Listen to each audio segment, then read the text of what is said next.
Good morning. Welcome to Morning Sun Homestead. Today we're going to be making sandwich bread, and we always try to do half wheat, half white flour. That way we still get our substance, but all wheat is very heavy, so we try to split that. First of all, we have a grinder here. This is the grain maker. It was made in Montana. It works really well. You fill the hopper, and here's our grain. And we turn the handle, and we end up with flour.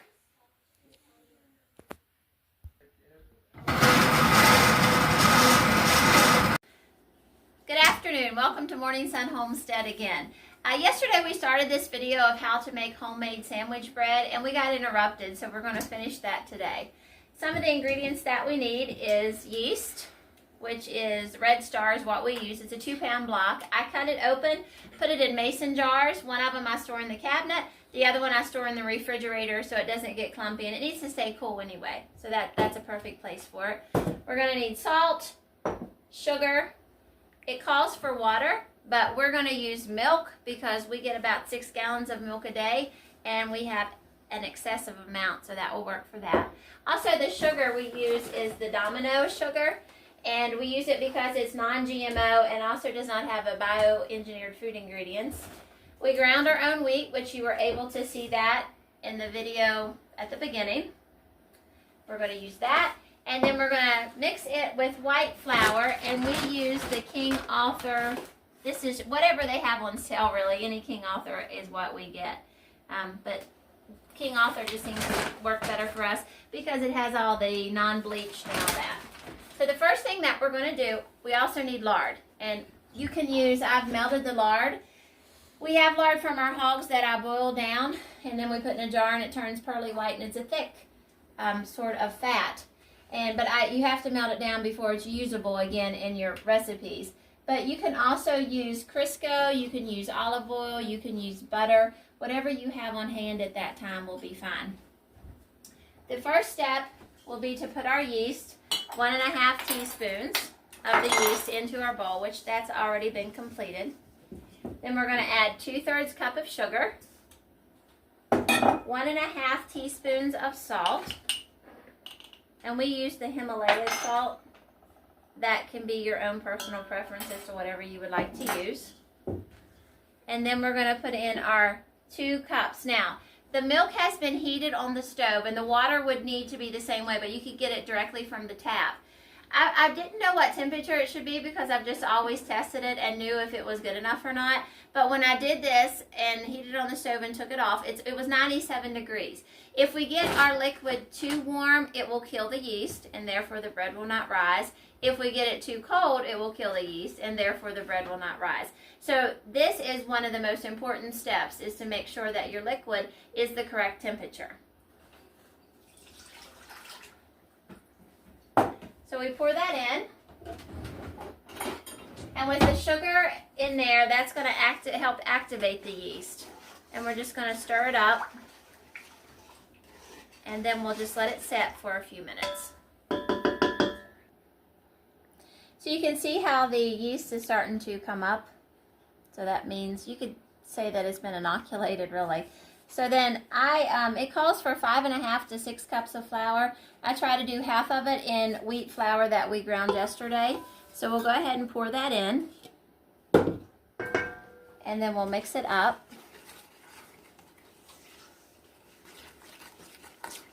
And once this is well mixed, we'll go ahead and pour in our shortening, lard, Crisco, butter, whatever you may be using at that point. If it's room temperature, you could have put it in before with your yeast. This was heated on the stove, so it would thaw. So this is a little bit warmer. So I try to wait till I get some flour in there to mix it in. With the wheat flour, after I stir it in, I let it set for about 5 to 10 minutes just to try to help the gluten become more manageable so it's not such a heavy bread. I've always done that, and it's worked really well. The first few loaves that we completed, we did not, and it seemed like it was a little bit tougher. So if we just let it set for 5 to 10 minutes, it's not going to look any different, but it does manage the gluten better and help break it up. All right, so this is what it looks like now, and it's a lot softer. It's not near as difficult to stir as what it was just a few minutes ago. So we use the King Arthur. I have 2 cups I'm going to dump in here. Oops.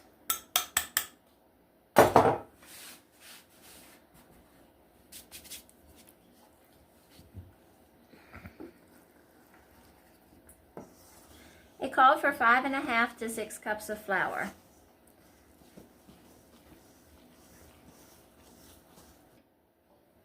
We put in 2 cups. This is going to be almost 2 more, but we won't put quite 2 in yet. We'll stir it up here and see how it's going to be.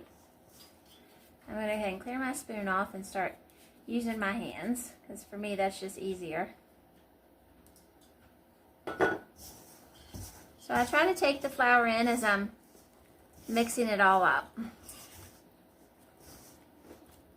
Whenever it's sticky like this, you can see how it's sticking to my fingers. It usually means you need more flour.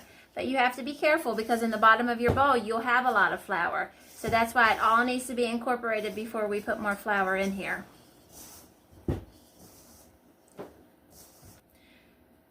I've incorporated all the flour. It's still just a little bit sticky, so I'm just going to put a coating on it and mix it up a little bit more. And at this time, I'm going to take it out of the bowl and put it on the table so I can knead it better.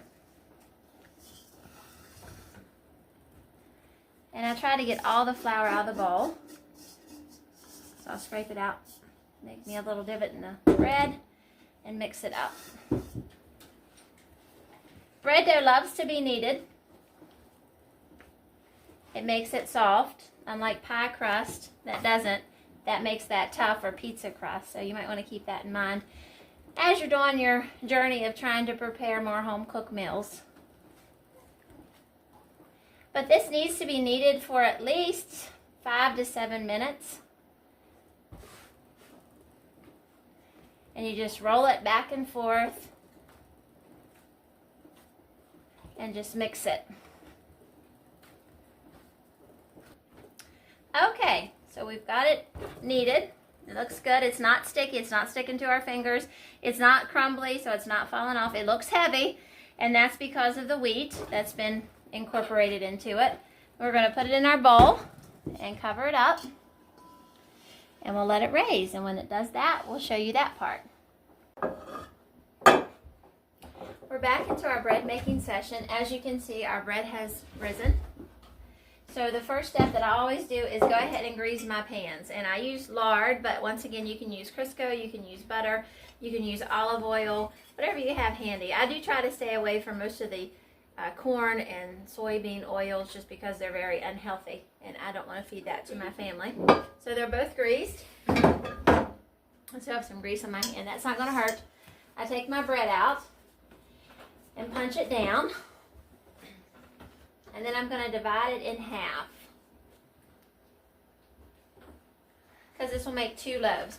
And another thing, when you're mixing, if you want to, you can grind up some pumpkin seeds.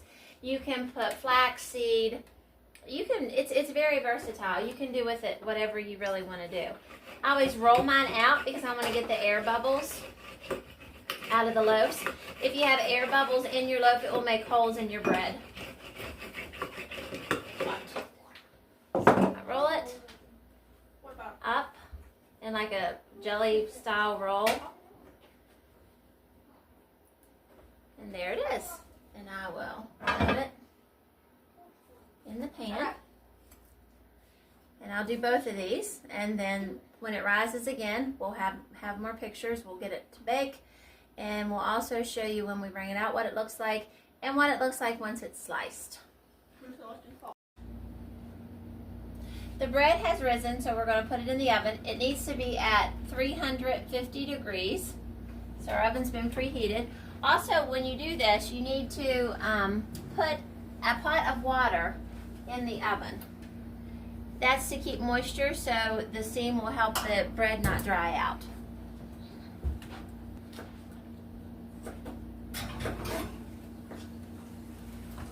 This bakes for approximately 35 minutes, but we got to keep a close eye on it. When the top gets golden brown and it taps hollow, then it'll be done and we'll take it out. So we'll keep an eye on it for the next 30-35 minutes. The bread's completed. So we're going to take it out of the oven. It's nice and golden brown. And when you tap on it, you have kind of a hollow sound.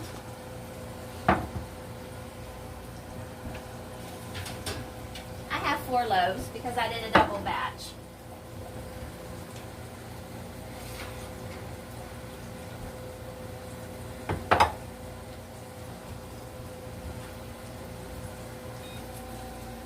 When it comes out of the oven, one of the first things we need to do is to put some butter on the top. This will keep the crust from being hard. And if you have stick butter, that works, but it does need to be butter. It can't be olive oil. Grass-fed butter is the best, or 100% butter. We don't want butter with a bunch of margarine and things like that in it. So the top needs to be buttered. And if you drop it like this and it oozes down in the side, it's not going to hurt anything.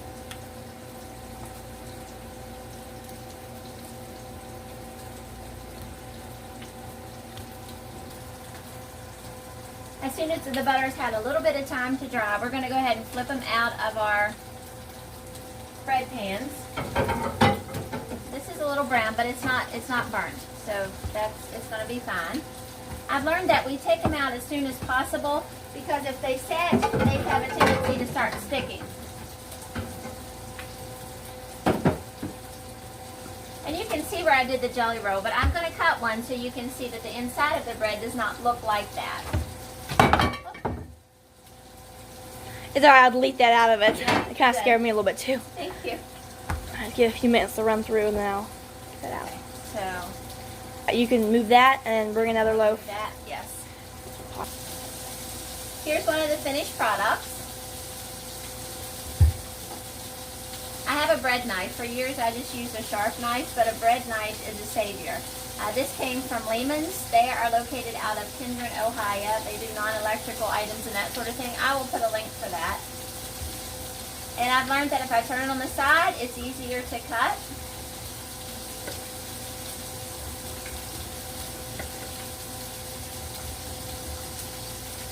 And you can see how thin you can cut this bread, exactly like sandwich bread, and it doesn't fall to pieces.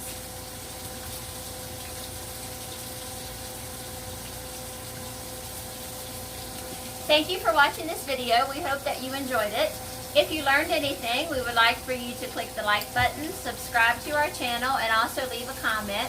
Thanks for watching and have a great day.